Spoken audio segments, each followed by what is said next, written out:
ফাতেমা রাদিয়াল্লাহু তাআলা আনহার কোনো কিছুর প্রয়োজন হলে একটি দোয়া পড়তেন, সাথে সাথে গায়েবী ভাবে আল্লাহর সাহায্য আসত। এটা আমরা অনেকেই জানি না। নবীজি সাল্লাল্লাহু আলাইহি সাল্লাম নিজে এই দোয়াটি হযরত ফাতেমা রাদিয়াল্লাহু তাআলা আনহাকে শিক্ষা দিয়েছিলেন। ফাতেমা রাদিয়াল্লাহু তাআলা আনহা বাসায় এসে তিনি এই দোয়ার আমল করতেন এবং সাথে সাথে গায়েবী সাহায্য আসতো।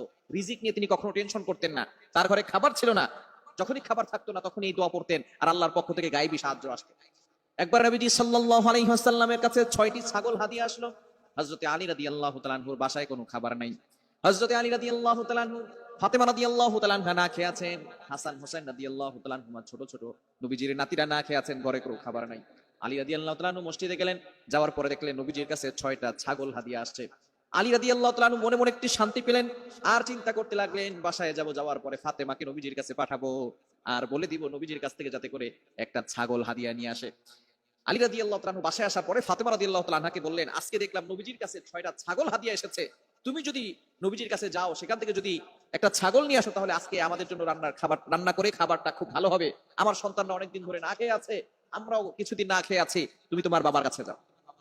ফাতেমা রাদিয়াল্লাহু তাআলা আনহা চলে গেলেন বাবার কাছে। নবীজি সাল্লাল্লাহু আলাইহি সাল্লামের কাছে যাওয়ার পরে ফাতেমা রাদিয়াল্লাহু তাআলা আনহা বললেন, আব্বাজান, আমার বাসায় কোনো খাবার নাই, আপনার নাতি দুইজন ক্ষুধার তাড়নায় কাতরাচ্ছে, আপনার কাছে নাকি 6